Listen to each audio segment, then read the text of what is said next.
అదరగొట్టే కారం రంగు రుచి ఆచి కారం పొడి. ఇప్పుడు నేను చెప్పబోయే మాటలు వింటే ఆడవాళ్లకు ఖచ్చితంగా కోపం వస్తుంది. మగాళ్ళకు కూడా కొంతమందికి కోపం రావచ్చు, కానీ ముఖ్యంగా ఆడవాళ్ళకి కోపం వస్తుంది. కోపం వచ్చిన వాళ్ళు ఈ స్టోరీ చూసి ఖచ్చితంగా ఈ వీడియో కింద మీకు ఎందుకు కోపం వచ్చిందో రాయండి, వాటికి సమాధానాలు చెప్పే ప్రయత్నం చేస్తా. ఆడవాళ్ళకి కోపం వచ్చే విధంగా చెప్పబోతున్న వార్త ఏంటో తెలుసా? ఈ జనరేషన్లో, ప్రస్తుత పరిస్థితుల్లో సమాజంలో మగాళ్ళకి రక్షణ లేదా, ఆడవాళ్ళకి రక్షణ లేదా అనే ప్రశ్నని సోషల్ మీడియాలో వేస్తే వస్తున్న సమాధానం ఏంటో తెలుసా? మగాళ్ళకే రక్షణ లేదు అని, మగాళ్ళకి భద్రత కరువైతుందని, మగాళ్ళు ఆడవాళ్ళ చేతుల్లో అత్యంత దారుణంగా చచ్చిపోతున్నారని, మగాళ్ళు హత్యకు గురవుతున్నారు, అవమానాలకు గురై ఆత్మహత్యలు కూడా చేసుకుంటున్నారనే సమాధానాలు కనిపిస్తున్నాయి. నేను చెప్తున్న మాటలు ఖచ్చితంగా ఆడవాళ్ళకి కోపాన్ని తప్పించవచ్చు, కానీ పరిస్థితులు అలా కనిపిస్తున్నాయి. ఒకసారి గత 2 నెలల్లో జరిగిన కొన్ని సంఘటనల్ని మీ ముందుకు తీసుకొచ్చే ప్రయత్నం చేస్తాను. ఈ నెలలోనే, అంటే జనవరి 18వ తేదీ 2026లో గుంటూరు జిల్లా దుగ్గిరాల మండలం చిలుపూరులో ఒక భయంకరమైన సంఘటన జరిగింది. లక్ష్మీ మాధురి అనే ఒక మహిళ ప్రియుడితో కలిసి తన భర్త శివనాగరాజుకు బిర్యానీలో నిద్రమాత్రలు కల్పించి ఆ తర్వాత దిండుతో ఊపిరాడకుండా మొహం పైన ఒత్తి అత్యంత దారుణంగా చంపేసింది. చంపిన తర్వాత భర్త శవం పక్కనే ఉంది, డెడ్ బాడీని అక్కడనే పెట్టుకొని రాత్రంతా పోర్న్ వీడియోలు చూస్తూ తెల్లవారిన తర్వాత తన భర్తది గుండెపోటు అనే డ్రామాని క్రియేట్ చేసింది. ఇప్పుడు చెప్పండి, మొన్న కూకట్పల్లిలో 2025 డిసెంబర్లో జరిగిన ఒక సంఘటన చెప్తా. కూకట్పల్లిలోని ఈనాడు సొసైటీలో నివాసం ఉంటున్న ప్రసన్న అనే మహిళ, నిన్ననే బ్రేకింగ్ న్యూస్గా బయటకు వచ్చింది కదంతా, తన అక్రమ సంబంధానికి అడ్డుగా ఉన్నాడని తన భర్త సుధీర్ రెడ్డిని చున్నీతో ఉరివేసి చంపింది. ఫస్ట్ అందరూ ఇది అనుమానాస్పద మృతిగా అనుకున్నారు. అనుమానాస్పద మృతిగానే పోలీసులు కూడా కేసు పెట్టారు. కానీ భార్య ప్రవర్తన మీద అనుమానం రావడంతో పోలీసుల ఇన్వెస్టిగేషన్లో ఆమెను పట్టుకెళ్ళి 4 తగిలిస్తే అసలు విషయం బయటకు వచ్చింది. ప్రియుడి కోసం చంపానని, ఆ తర్వాత హత్య బయటకు రాకుండా ప్లాన్ చేశానని ఒప్పుకుంది ఆ మహిళ.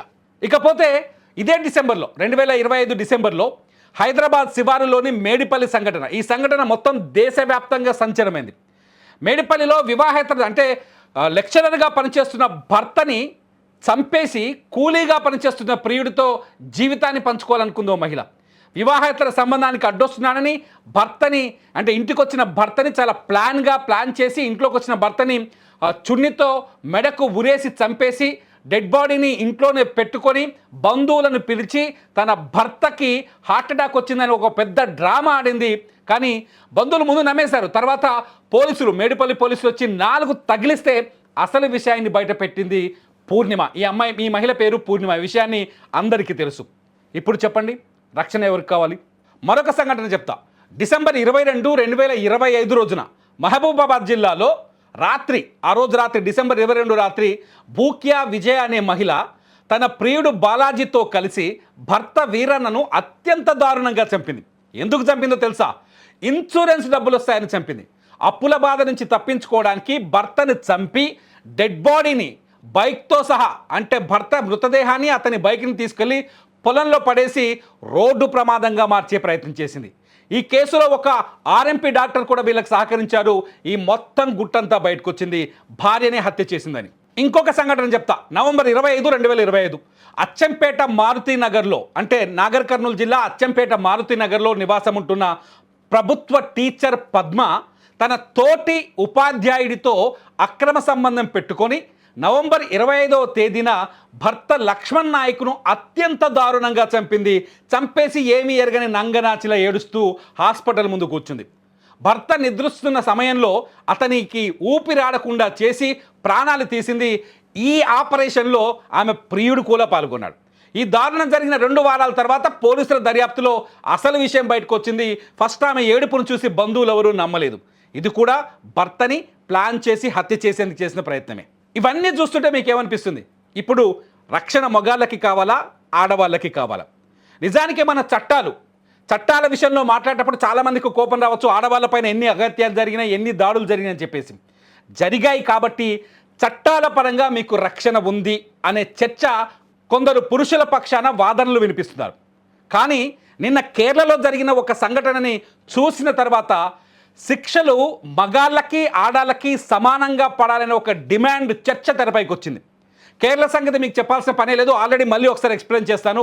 కేరళలోని కోజికోడ్లో దీపక్ అనే ఒక సేల్స్ మేనేజర్. దీపక్ వయసు 40 సంవత్సరాలు ఉంటాయి. ఆయనకు పెళ్ళయింది, 2 పిల్లలు ఉన్నారు. కోజికోడ్ జిల్లాలోని గోవిందాపురంలో నివాసం ఉంటున్నాడు. చాలా మంచి వ్యక్తిగా చెప్తున్నారు. దీపక్ చనిపోయిన తర్వాత అతనితో అనుబంధం ఉన్న వాళ్ళు చాలామంది సోషల్ మీడియాలో కొన్ని స్టోరీలు కూడా చెప్తున్నారు. దీపక్ ముఖ్యంగా మహిళల పట్ల అత్యంత మర్యాదగా ఉంటాడని, చాలా ఇన్నోసెంట్ అని. ఒక అమ్మాయికి, తను బస్సులో వెళ్తున్నప్పుడు ఒక అమ్మాయికి జ్వరం వచ్చిందంట. జ్వరం వచ్చిన సమయంలో అతను పక్కన కూర్చుంటే ఆ అమ్మాయిని ఎందుకు వణికిపోతున్నావు అమ్మ అంటే, జ్వరం వచ్చిందంటే తన దగ్గర ఒక టాబ్లెట్ ఇచ్చిన తర్వాత ఆ అమ్మాయి ఎప్పటికీ వణికిపోతుంది, భయపడుతుంది. అసలు జ్వరం ఎందుకు వచ్చింది నీకు అని అడిగితే, నేను ఎగ్జామ్ రాయలేకపోతున్నాను, నాకు ఎగ్జామ్స్ అంటే భయము అని చెప్తే, జీవితంలో భయాన్ని జయిస్తే తప్ప నువ్వు జీవితంలో గెలవలేవని ధైర్యం చెప్పి ఆ అమ్మాయిని ప్రోత్సహించి ఎగ్జామ్కి పంపించాడట. ఇటువంటి సంఘటనలు దీపక్ విషయంలో చాలా ఉన్నాయి. అటువంటి దీపక్ అన్యాయంగా సోషల్ మీడియాలో పబ్లిసిటీ కావాలని, సోషల్ మీడియాలో పాపులారిటీ కోసం ప్రయత్నించే ఒక మహిళ చేతుల్లో ఇరుక్కొని, చూడండి ఈ వీడియో మీకు చెప్పాల్సిన పనే లేదు. ఈమె పేరు సింజిత ఒక సోషల్ మీడియా ఇన్ఫ్లుయెన్సర్గా మారాలనుకుంటున్న మహిళ. ఈమె ఏం తీసుకుంది కంటెంట్ అంటే, మగాళ్ళు మహిళల్ని పబ్లిక్ ప్లేసుల్లో లైంగికంగా వేధింపులకు గురి చేస్తుంటారు, అటువంటి వీడియోని రికార్డ్ చేసి సోషల్ మీడియాలో పాపులారిటీని సంపాదించుకొని ఇన్ఫ్లుయెన్సర్గా మారాలి అనుకుంది. సింజిత చేసిన ప్రయోగాల్లో ఇది 3వ ప్రయోగం. అంతకుముందుకు 2 వీడియోలు చేసింది, ఆ 2 వీడియోలు ఇప్పుడు డిలీట్ కూడా చేసింది. ప్రస్తుతం సింజిత మహిళా మెడికల్ కాలేజ్ పోలీస్ స్టేషన్ ఉందో, పోలీస్ స్టేషన్లో జైల్లో ఉంది. ప్రస్తుతానికి ఆమెని జైలు కూడా పంపించారు. అయితే ఈ సింజిత బస్సులో అసలు ఆమెకు తాకలేదు. ఆ వీడియో చూసండి. తన పర్సనల్ పార్ట్స్కి దీపక్ తగిలాడని, ఉద్దేశపూర్వకంగానే తన పర్సనల్ పార్ట్స్ని టచ్ చేశాడని అన్యాయంగా ఆరోపణలు చేస్తూ ఒక ఫేక్ వీడియోని రికార్డ్ చేసి దాన్ని సోషల్ మీడియాలో పెట్టింది. ఇది మొన్న పోయిన వారం శుక్రవారం రోజు జరిగిన సంఘటన. సోషల్ మీడియాలో ఆ వీడియో పోస్ట్ అయిన తర్వాత అనేక మంది దీపక్ని అత్యంత దారుణంగా నీచంగా తిడుతూ కామెంట్లు పెట్టారు. కట్ చేస్తే శనివారం రోజు దీపక్ పుట్టినరోజు.